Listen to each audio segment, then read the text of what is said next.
What a beautiful morning. Oh, hey, Patrick. How's it going, man? Oh, pretty good, Bruce. How about yourself, bro? Oh, yeah, I'm doing pretty good. Thanks. Thanks for asking. Yeah, I mean, pretty stoked about that Leafs game the other night. What? What the fuck? Leafs? Yeah, the Leafs game. You know, they won in overtime. Don't tell me you're a Leafs fan, bro. Hey, what? What do you mean? They're fucking there an issue with me being a disgusting. Leafs fan, bro? Fuck the Leafs. Fuck the franchise. What are you talking about, man? My mom's... Fuck you. Hey. Fuck you. Hey. What the fuck? Fuck you. Well, what? Fuck you. That's what I said. You heard me. Don't... Hey, what are you doing? Hey, Fuck over doing? you, motherfucker. I'll fuck you up. You can't be a Get fucking away from Leafs me. fan. Get the fuck Hey, out of here. stop. Fuck you, bitch. Fuck you, huh? No, fuck Who you. do you think you are? Fuck you. Yeah, so rivalries. You know, they get hockey fans pretty riled up, man. You know, lucky for Canucks fans, we don't really have too many. I mean, the annoying thing about being a Canucks fan is, for some reason, everyone just, like, hates the Leafs. And I'm just like, we play them twice a year. Like, what are you doing? Like, if it was, like, a Boston scenario where, like, yeah, we play them twice a year, but we lost in the finals, I get it. But We beat these guys last time we played in the playoffs. It just makes no sense. Like, this is just a quick rant because it's like, man, I just don't understand. Am I mad because the Leafs are my second favorite team? Yeah, but, you know, it's fine. Whatever, bro. Everyone's just a bunch of fucking sheep, I guess. Like, that person's making fun of the Leafs, so I'll do it too. Why not, right? you know, Canucks, I guess maybe it's because the Canucks don't have too many rivals that they love to cling on to some random one like the Leafs. But that's besides the point. We're not here to talk about that rivalry. We're here to talk about actual Canucks rivalries, all right? And there's three that come to mind, you know? Chicago, Calgary, LA, all right? I mean, there's tons of memories with all those ones, but we're going to be in-depth talking about this Calgary one because, holy man, when it comes to Canucks rivalries, this is the pinnacle. Like, there's just no other word that you can describe this with. Like, the unfortunate thing is that Canucks are awful, so this is, like, never going to happen in the playoffs for the next, like, 1,000 years, but we still play them a bit in the regular season, and every now and then there's some fun moments. I mean, just last year we absolutely pounded these kids, like, 7-1. And Chase Claypool was on the Jumbotron, like, calling them trash, so suck it, Calgary, basically, is what I'm trying to say. But yeah, this rivalry goes way further back than just 2022. Over the many years that this rivalry's been going on for, there's been a lot of great series, moments, matchups, everything. So I just decided, why not just go back and look through everything, man? Now, it's been about 8 years since these guys have met in the playoffs, but, you know, we're going to touch on what happened 8 years ago. It's going to be a little hard for me because, you know, series was a little bit traumatizing as a Canucks fan back in those days. Hey, pass the milk. What the hell's going on with you? I haven't slept in 2 days. Is this still that Hockey thing? Get over it. You didn't see the things I saw. Staging scores! Alright, anyways, let's take it back to 1982. So, 1980's Flames, one of the best teams in the league, but often forgotten just because they lost to Edmonton every year. But yeah, we faced up against these guys first round back in 82, and they weren't really the powerhouse just yet. So with that, we were actually victorious in this series, which is surprising, and it was the first time in franchise history that we did that. If we're being honest here, nothing significant really went on in the series, apart from this overtime winner from Tiger Williams. And look at this celebration, bro. I swear to God, this guy must have done 10 lines before every game. This guy was nuts. So, you know, we end up going on our first cup run ever. You know, we got swept in the finals, but hey, a run's a run, man. Like, come on. Now, unfortunately for the Canucks, it gets a bit worse for the next 2 years. We just got absolutely destroyed by the Calgary Flames. I mean, like I was saying, they were one of the best teams in the 80s, so there's not really too much you can do about it. So let's move on to when shit gets real. This is the 1989 first round, and like I was saying, the Flames, oh my goodness, were they good this year. Like, this was their second straight President's Trophy. They were just basically going all in because it was up in the air about whether Lanny McDonald was ever going to play again, so this was sort of felt like a last hurrah for him. But taking a look at this Calgary team's roster, it's just unfair. This just looks like a Master Prestige Hut team, but it's fine. Amidst my rambling, we actually do win Game 1 here off this nice little overtime winner from your boy, Paul Reinhart. Look at that. Also a nice little bit of drama to the storyline because he was let go by the Calgary Flames a couple years back, so it just felt like a nice little revenge goal, you know? Yeah, so we get to Game 2 and 3, and remember what I was saying about the Calgary Flames being one of the best teams in the league? Yeah, they kind of just proved that in these 2 games. We had young Kirk McLean in net, who was great, and you'll see for the rest of the series, oh man, this guy turned it up. But Yeah, they just scored a lot of goals in these 2 games. Hogan Lube was disgusting. I didn't even really know too much about this guy, but watching his highlight mixtape back, I was like, damn, bro, who even is this guy? But yeah, there's this guy on the Canucks called Trevor Linden. I don't know, might have heard of him. This young guy. Might be alright. But yeah, this young guy just decides to do everything on his own in this game. He gets this nice goal here, just drops a casual 5-point night. Nothing special, but, let's just take it into Game 5. Yeah, we got pumped. I mean, another 4-0 loss. Not really much else to say apart from, let's see where Game 6 takes us, man. Oh, man, what a showing Game 6 was. The youngster Trevor Linden turns into big Jesus on this play. Beautiful goal to get us started. And really from there, we're just smooth sailing.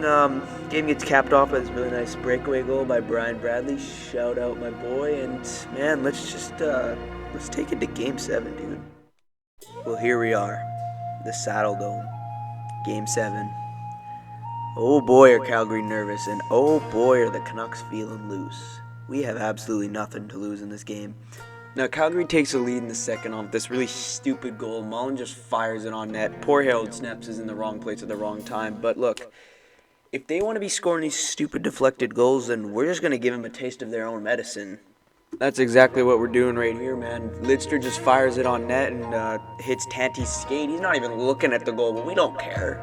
This game is tied, and this game's going to overtime, bro. Let's go. Now, although I was negative 15 years old when this game happens, it's just a heartbreaking watch because, man, the Canucks just came way too close to winning this series. It's actually, really sad how close we were because beautiful kick save from Vernon here. This thing was so close to going in. It, clipped his skate blade. Are you serious? But although we had our chances, oh my God, did Calgary have a golden opportunity. Somehow Mullen's just, in front of the net with the puck. How is that happening, Canucks defense? But remember how I was talking about, you'd see Kirk McLean was really good? Look at this fucking save. This is Game 7 overtime. It's honestly a shame that this save doesn't get talked about that much. But you know what else is a shame is looking at the Canucks' chances. And, man, we just got to show them, Man, Smeal hits the post, then Vernon makes 2 beautiful glove saves. First one on this breakaway from Smeal here. A little bit over-dramatic, I guess, but who cares? Not as over-dramatic as this one on Tanty, though. It's we get it. You saved the puck.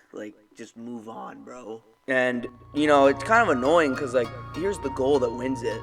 And, what is that? How is that allowed? Poplinski comes in, throws it in front, and it literally just looks like a soccer play. That's just a tap in, but the wrong sport. How is that a goal? Anyways, Joel Otto just boots one in, so we lose in Game 7. Kind of a dick celebration, not gonna lie. He just bumbles into McLean, kicks it in. Somehow it's a goal, and then they just celly in his crease. Dude, at least go to the corner or something. But anyways, we lose that series. They go on to win the cup. So, I mean, we can't really be mad. I mean, that's a classic Canucks thing is to lose first round to the eventual cup champs. But there's this one word that all the Canucks fans are hoping, and oh man, teach you about that word in about 5 years.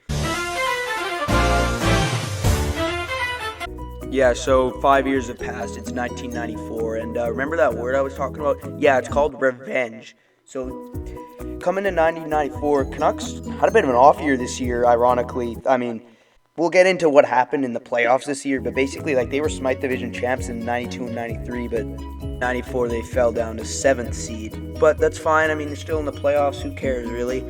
Especially when we get matched up against this team called Calgary. We're just trying to get back at them for the bullshit from 5 years ago, to be honest. And it really starts well. And we destroyed them in the Saddle Dome 5-0, and looking really good so far. Game 2 happens, and yeah, we get pumped 7-5. I mean, McLean maybe an off night, but it's whatever. We're going back to Vancouver tied. Take it to Game 3, man. We're in the Pacific Coliseum. Let's turn up for these fans. It's looking pretty good. Momesso ties it in the third. It's 1-1.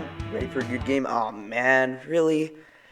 Theo Fleury just absolutely pounds one by McLean. But yeah, after that goal, it was sort of downhill from there. And then Game 4 rolls around.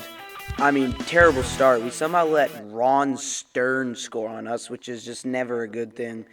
We just got buried by fucking Vernon for the rest of the game. Like, he was just playing like the other team's CPU goalie in Chell, honestly. Like, he was saving absolutely everything. And for some reason, I always thought he was bad. I guess because I was a Wikipedia nerd, so I just saw, like, his GAA, and I was like, yeah, this guy's trash. But this guy was just an unbelievable save machine, as you can see here. Like, this guy was just an awesome goalie to watch back in the day. And he was only 5'9". Like, that's just real good motivation for any short goalies out there. I mean, you know, it might have been 30 years ago, but hey, man, trying to make it, just watch this guy for some motivation, dude. But yeah, we're hooped. We're down 3-1 going into Calgary. Like, what are we doing here? We gotta really have our A game in Game 5. And there's this one guy on our team that's been awfully quiet this playoffs. You know, you might have heard of him. It's this Russian guy. He's a pretty fast skater, but he turns up. He just absolutely blows on by Vernon in Game 5 and gets us going. I mean, they tie it, but it's all good, man, because we take it to overtime. Check this one out.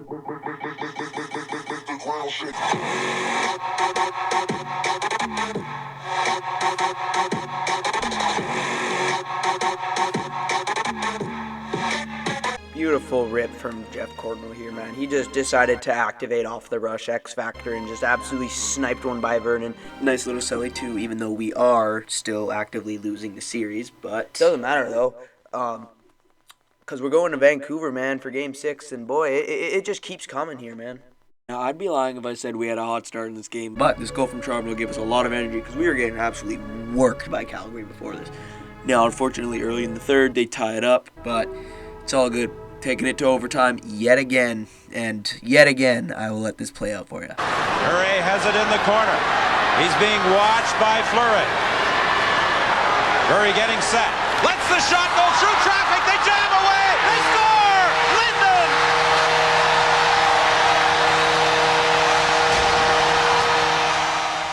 Yeah, that Linden guy. He's the captain now, and, you know, to be a captain, you gotta have leadership, and to be a leader, you gotta have clutch, and that is the only word you could use to describe this goal. Now, we forced a Game 7, and boy, Calgary are just shitting themselves at this point, so let's just go into Game 7, man. So here we are, Game 7, and, you know, with superstars, the thing you really look for is them turning up exactly when they're needed, and the Russian Rocket, man, he scores exactly when we need him the most. Does keep getting better too. You know, Cordnell scores here, nothing pretty, but hey, a goal's a goal, bro. But now, unfortunately for the Canucks, We go down 3-2, and it's time is winding down here. Like, this sucks. Are we really having a repeat of 5 years ago? Like, Saddle Dome is absolutely deafening. But to answer my question that I said 2 seconds ago, no, we're not. We're not going out like that. Greg Adams, our boy. 3.5 minutes left. He ties it up. It's overtime again, man. 3 straight games. Get scared, Calgary. Calgary didn't look too scared. They came out swinging. and it's not looking too good. It's an odd man rush for Calgary. Fleury's got the puck.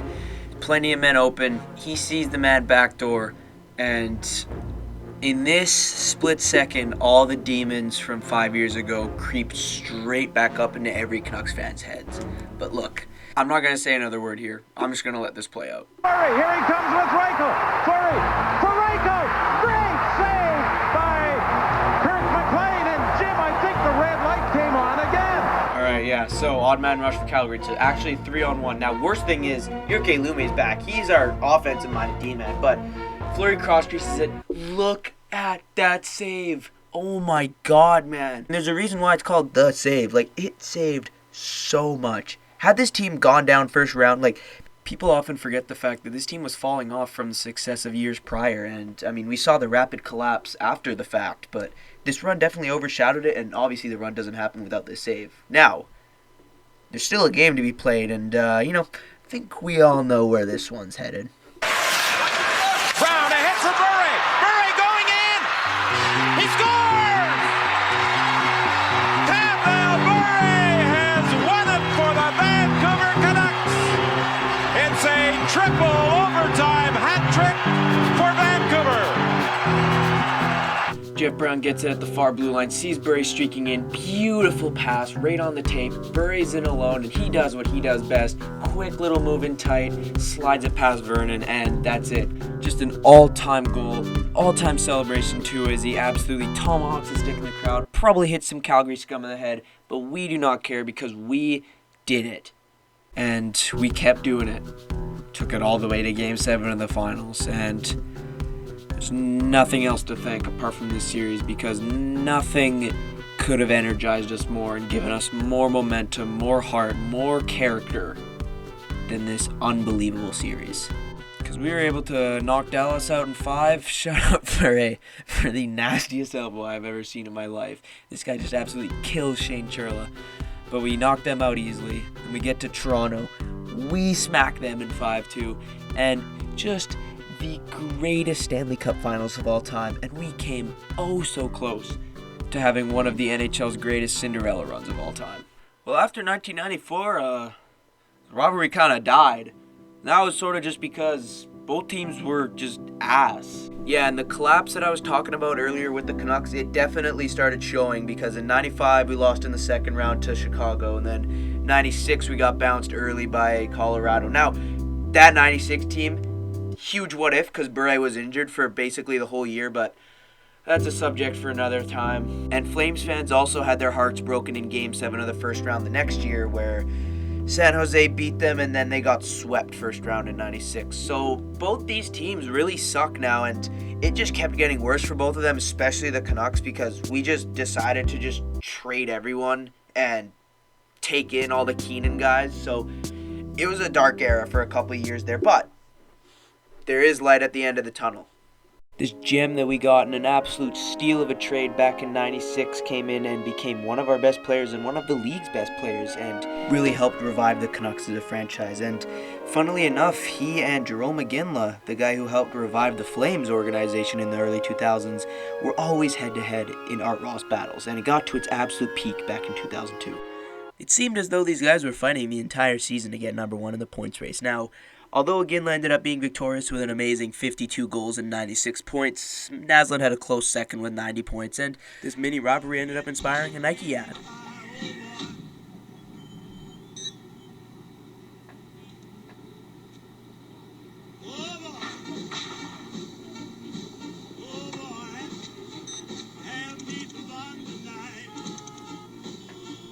Now, thanks to the stardom of Naslund and the rise of the West Coast Express line, the Canucks were finally back in the playoffs. And this era of the Canucks was really unlucky because in 2001 we faced the Avs who won the Cup, and then 2002 we faced the Red Wings. So, it's great. Now, 2003 was our chance, but we choked. It's okay though. There's good news. 2004, this rivalry was back. 2004.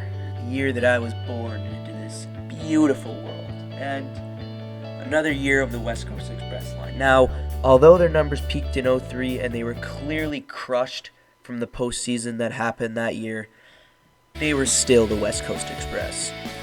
And this season we ended up being champs of the old Northwestern Division, which is pretty cool. We ended Colorado's reign with their failed super team in 2004, had a lot of injuries, but hey, we'll take the banner. With that, we get third in the West. Guess who's sixth? We're running this back. Let's do this. All right, so before we get to the highlights of Game 1, there's something weird happening. Where's number 44? Where's Todd Bertuzzi? Where's the power forward beast of this West Coast Express line? Well, for those who didn't know, he was just casually awaiting criminal trial for doing this to Steve Moore. It's fine. He only assaulted someone and ended his career, broke his neck, almost paralyzed him. But it's all good because he was standing up for his teammate, okay? He was standing up for Marcus Naslund. That's a team player. What happened to Naslund, you might ask? No, he just got a concussion and, hyperextended his elbow. So yeah, actually, let's just destroy this guy's life just because he hit my captain. Fuck it, bro. Well, it doesn't really matter too much because as his replacement, we just put Matt Cook on the first line. And, who doesn't love a little bit of Matt Cook? So yeah, this series didn't start off too bad. Took the dub in game 1. Now, game 2 was just annoying, really. Just early goals from McGinley and Lombardi, seemingly back-to-back, kind of just doomed us from there. I mean, Naslund had a power play goal in the second, but this game was honestly just a preview of what Kiprusoff was about to do to this team. But yeah, moving on to game 3, we're over in Calgary, and it doesn't start too hot. You know, Chris Simon, Mr. Suspension. I don't know if you guys have ever seen these two clips. I can run these. Like, first of all, he tries to axe a guy's head off. Then he tries to stomp a guy's foot off. I don't understand what this guy was on, but he gets the game started, and yeah, that lead didn't last very long. Just Naslund taps home the rebound on the power play, and this game's tied. And it was tied all the way up until early in the third when that dude that we replaced Todd Bertuzzi with, Matt Cook, just barrels in and snipes this one on Kiprusoff to give us the lead. Beautiful goal here.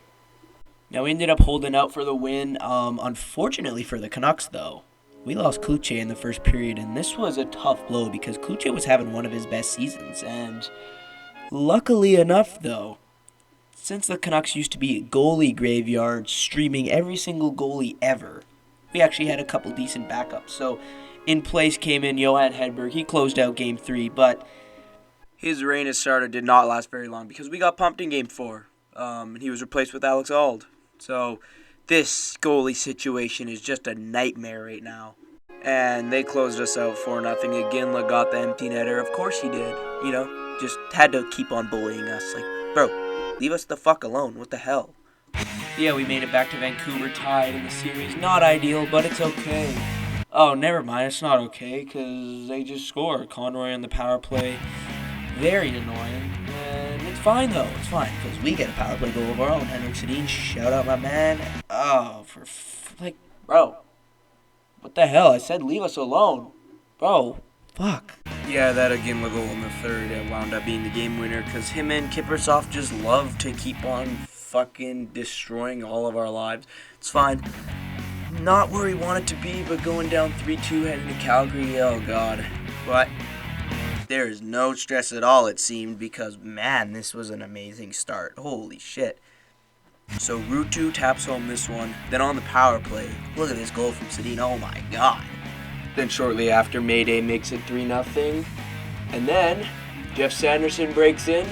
4-0 Canucks. Suck it, Calgary. You guys stink. Bro, I can't believe these guys are choking this hard. I know, right? Bro, can't wait to see the headline tomorrow, though. Like, shocker at the Saddle Dome. Or like the Calgarian collapse. Oh, wait, that's good. That's good. Wait. We gotta have a competition then. Whoever can think of the best headline wins. Yo, I'm down. So we gotta think of, like, how can we make this, like, oh. So we got until the end of the game to think of the best headline, right? Each of us pick one. We bring it down to Dad. Okay. Whichever one he thinks is the best, they get $10 from the other person. Let's do it. Down? Let's do it. Yeah. Let's do it. 20 minutes plus tard. As we have mentioned on many occasions, nobody faster than Jeff Sanderson. Here's a shot. Oh shit, yo, they scored, bro. Yeah.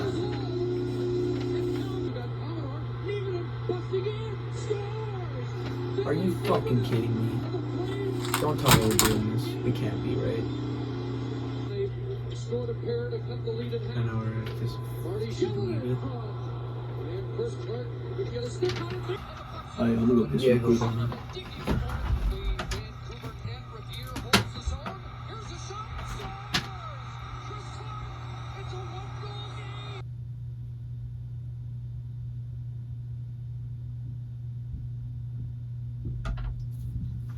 Yo, bad news, bro. Oh, I know, right? What the fucking joke. Like, Why I are you can't, really I don't doing know what this? we're doing. well, now our fucking competition's exactly. dead. Like, fuck. Now we gotta watch. It's not even a I don't blowout wanna do this. anymore. I really don't. God. Now I have to watch this No. fucking bullshit. Now I have to be stressed.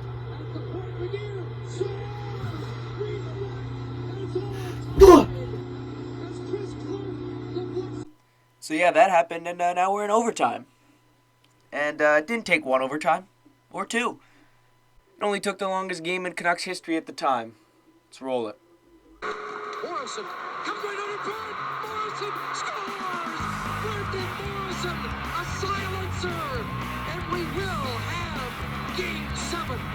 our guy, the other dude on the West Coast Express line, Brendan Morrison with the absolute silencer. Nice little play along the boards, cuts in front, gets around everyone, slides it past Kiprusoff, and just a fitting celebration for whatever the fuck you want to call that game. And it's topped by an amazing call by Chris Cuthbert once again.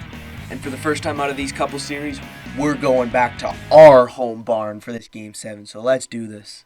Alright, well, we made it. Game 7, GM Place, Vancouver, BC. Let's do this. This is what dreams are made of, boys. But, this is also what nightmares are made of, I guess, because, hey, Jerome McGinley, this guy's back, and he still fucking doesn't want to leave us alone, which is awesome. Thanks, man. Gives them the lead here. Oh, my God. Is this the story? Nope. Because we got Matt Cook.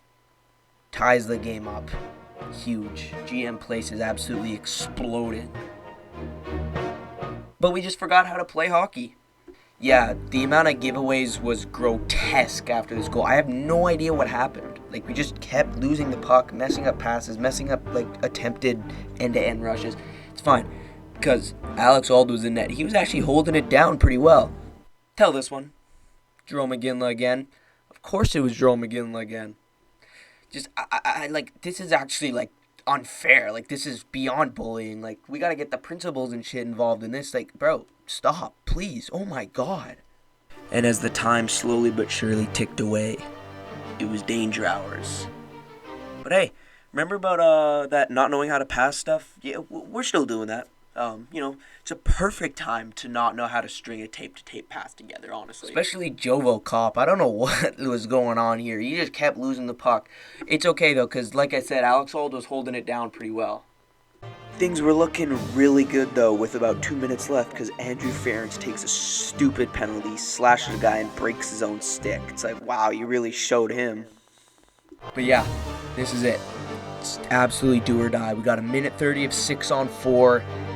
With the season on the line, and Calgary were holding it down, and as the seconds tick away, the nervousness, the doubt, everything keeps rising. And then we get here, we got about 30 seconds left, we got at the point, we're waiting for the perfect... What just happened? What's going on? No. Oh my fucking God, no fucking way. What? Oh my God. Oh, fucking course. And that's it. Oh my God, bro. Of course. You know what? Fuck it. Just score the empty netter. You know what? Of course it's a Ginla. He's got to get the hat trick. You know? Well, anyways, yeah. Ginla's got the empty netter. He's backhanding it in because thanks to Jovo, we're no longer on the power play. So, yeah, with the open net, Ginla has to slide it in. I'll just let this play out for you. Rolling it to the net and off the side of the goal. Debris on the ice and 15 seconds left. McGinley has the stick knocked out of his hand. He falls at center. Naslund dashing in. 10 seconds left. Marcus Naslund to the net. Stop. Scores! Scores! Matt Cook cashing in. 5.7 seconds left. And they're still alive. Oh, wow, you thought it was just going to end like that? Wow. Let me try and describe this. So, yeah, Ginla on the back check, stick chopped out of his hand, looking for a call from the ref. Falls over his own stick. Naslund dashes in, goes through everybody, takes it to the net. Cook from out of nowhere poaches it in. Tie game, 5 seconds left. Game 7 is going to overtime. Oh, my God. And I don't think I'm being a homer at all in saying this is possibly the craziest ending to a Game 7 in NHL history. Just the amount of factors that went into the final 21 seconds of that game is absolutely unbelievable. Now, although the arena is absolute euphoria, I think everyone's forgetting a big thing, and that's that Jovanovski's in the box. So, in 10 seconds, Ferentz's penalty expires, and we're on the penalty kill in overtime. And, yeah. The penalty killers gave it their absolute all. And right as we were closing in on the final seconds of the penalty... Deflecting high. McGinley off the boards. Here's Yell's shot. Oh, big. Another huge. They score. A rebound. And it's Brendan Jelena, the former Canuck. And the Calgary Flames will end the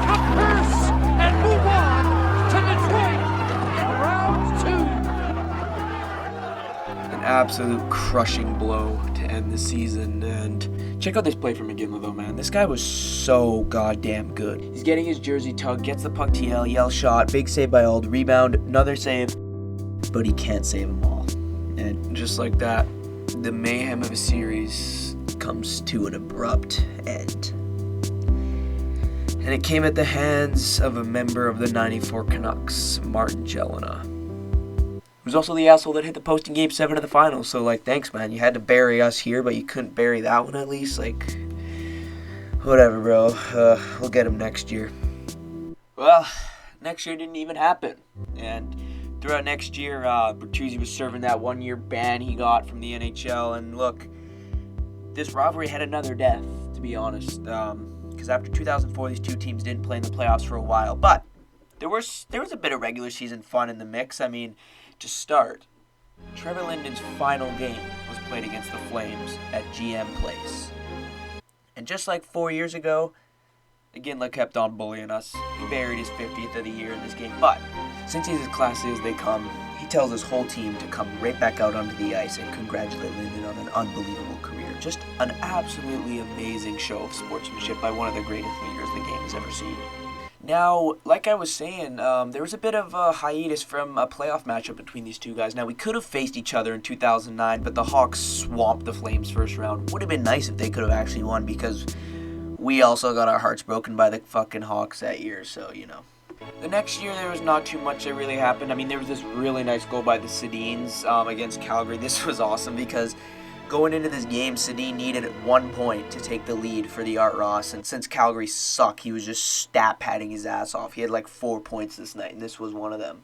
Now, yeah, from here on out, there wasn't too much drama for a couple years, but this is where these personal memories start kicking in for me, and the first personal memory that I gotta allude to is January 5th, 2011. Now, this was my 7th birthday, and I will never forget this day because for my birthday, I got tickets for 2 to this game, and I went with my dad. This was my first ever NHL game, and I remember very vividly before the game, we were at White Spot watching the World Juniors, and if anyone knows the World Juniors, yeah, this was the year that Canada choked their asses off against Russia, so this was awesome. And I remember watching this when Braden Shen made it 3-0, and then we get back to the rink and we're watching warm-ups, and then they put it on the Jumbotron, and it's just 5-3 Russia, and we were just like, what the fuck? But the Canucks game was really fun, though. I mean, we won 3-1. It was 3-0 when we left because there was like 30 seconds left. We were trying to beat traffic, and then we were at the SkyTrain shop, and someone was like, oh, Calgary scored, and Luongo just lost his shutout like a boss. This first goal was really cool to see because Mason Raymond, man, this guy was so ahead of his time. He was such a dynamic skater back in the day. I remember, though, I thought this was Samuelsson, and looking back, I'm like, Samuelson's never pulling a move like that. Now, another really randomly vivid memory of this rivalry was I remember in 2012, Andrew Ebbett scoring an overtime winner for the Canucks against the Flames. And this was honestly a pretty good storyline because I remember he had sort of bounced around a bunch of different teams, and it finally felt like he had found a home in Vancouver when we had a ton of injuries. But unfortunately, the injury bug caught up to him as well, and he ended up going down. And this was on his return, his first game back. He scores the overtime winner. I remember watching this in front of the TV with my dad. We were going nuts. Yo, what the fuck, bro? What? Bro, are you even fucking paying attention? Yeah, I'm paying attention. Alright, fine. What was I just talking about? Bro, come on. You know I spent a while making this shit. I just fucking pay attention, You bro. realize though, like, no one cares about these stupid stories, right? Especially if it's a fucking regular season. Like, bro, just get the fuck back to playoffs. No one cares about this fucking bullshit. You know what? It's bro. fine. I know what'll get him. Yo, this is really cool, man. This is awesome. Kids these days, eh? Alright, back to what's important. So, now this rivalry finally got the revival it needed. And it came in form of a line brawl in 2014 to start the game. It was one of the most entertaining moments I've ever seen as a Canucks fan. Although I didn't see it live, I saw the highlights the next day. It was unbelievable. I just remember, like, I saw the opening faceoff. I was like, what the fuck is Bieksa doing there? And then the second the puck was dropped, 10 sets of gloves are on the ice, and everyone is fighting, including Kevin Lane, who in his NHL debut amassed a total TOI of 2 seconds, because that's how long it took for him to get ejected from the game. Now, this was right at the end of the NHL's Enforcer era, so there was mostly fourth liners were all fighters, and when Tortorella saw the lineup sheet and saw that Hartley was starting his fourth line, he was a bit angry. I don't really know why, but he felt offended by that almost. So he had to answer the bell with his fourth line, and that just sparked this line brawl. But he was not happy still, though, even with all that yelling, all that fighting, all that screaming. Because he just tried to attack the whole Flames organization. He just went into their room, basically. He just tried to enter their room through the hallway, and just, I don't know what was going on there, but he got suspended for that. That was crazy. But what a game, man. Like, what an awesome game. I wish I was at this game, man, because this would have been the most awesome thing ever. Opening draw, and there's just 5 fights. Like, and this rivalry again. The revival is sort of continuing because the next season, these guys were facing each other in the playoffs once again. Let's fucking do this.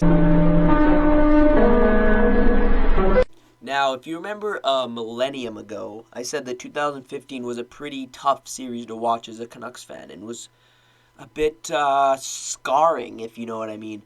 Yeah, so I guess we gotta talk about it, man. I gotta face my fears. So I'm not even gonna really sugarcoat this. I'm just gonna dive straight into this series. Game 1 just started. It started so well. Like, Bo Horvat got his first career playoff goal. Got us going. Didn't last very long, though, because David Jones tied it. You know, former BCHL guy. Shout out Surrey Eagles, of course. But, yeah, man, that sucks, dude. Michael Furland with the assist there. He's going to keep doing this. And, look, no need to worry, okay? We're down 1-0, but Game 2 was a wonderful showing for the absolute dud of a Game 1 that we had. Now, whenever the Canucks have, like, a young star in the pipeline, I never actually really look at them with optimism anymore. It's all because of Ronald Kennans. Like, this guy was the biggest false hope ever, man. At the end of this game was, I don't know what the hell happened. It's just that everyone was fighting.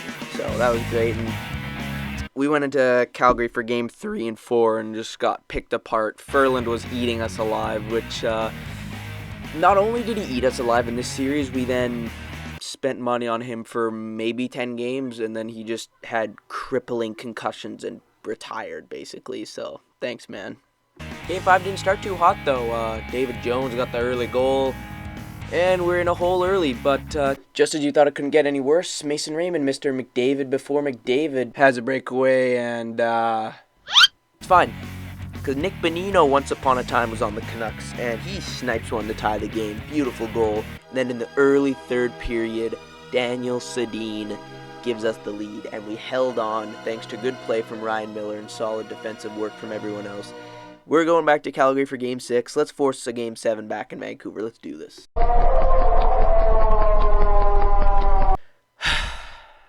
Well, here we are. This isn't going to be easy. But I'm not going to sugarcoat it. Like I said, let's go through this, man. So this game started, like, amazing. Hopped out to a quick 3-0 lead thanks to goals by McMillan. A beauty by Hansen. Oh my god, shorthanded goal. And then Canucks legend, the third Sedin, Radim Verbata, makes it 3-0. Just a beautiful play. But Furland does make it 3-1 before the end of the first, which is not ideal at all, and this guy just continues bullying us, which is sick. But I'm not stressed. 3-1. Well, that lead did not last at all because, yep, we choked. Awesome. But it's fine, though, because Lucas Spiza made it 4-3. Alright, just come on. Like, Jesus. All we got to do is hold on. Let's do this. Good throw with the screen set up. Monahan tip. Hunter scores! Back the other way. Here's David Jones. Takes the shot. Rebound. Furland can't bury it. Loose puck. Stage and scores! Okay, no, it's fine. It's fine. Look, okay. We still got time, all right? We're not going out like this, okay? No. We can't do this. We're not doing this, okay? We got it.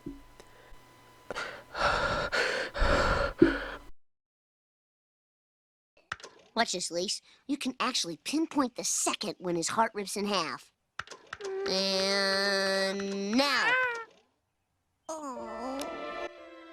Alright, look, so, probably wondering, like, what the hell, what is this guy freaking out about? It's a round 1 loss, like, You see, people my age were sort of at that unaware of anything age still when the Canucks made their deep runs, and I definitely fall under that category because obviously I was crushed, but like I wasn't like so deep into my love for hockey by then, so I was just like, whatever. Oh my God, we lost. I still cried because I was a kid. Kids cry type shit, but this single goal is the most heartbreaking goal I have ever been alive to witness as a Canucks fan. And you're probably wondering, hey, wait, what?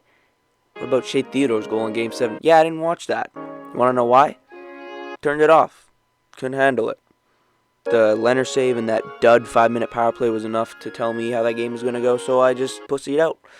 Went for a nice little walk. I didn't have to witness that goal. Had to witness this one, though, so yeah, man, that was, God. I think the saddest thing about this whole goal is this was the last time that fans have been in the building for a Canucks playoff game. How fucking depressing is that? I was in grade 5. I graduated last year. Like, how is that even fucking possible?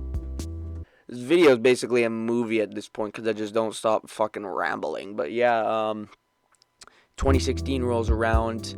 The only significant thing that happened between these two guys is Louis Eriksson scored in his first game on the wrong net, but it's fine.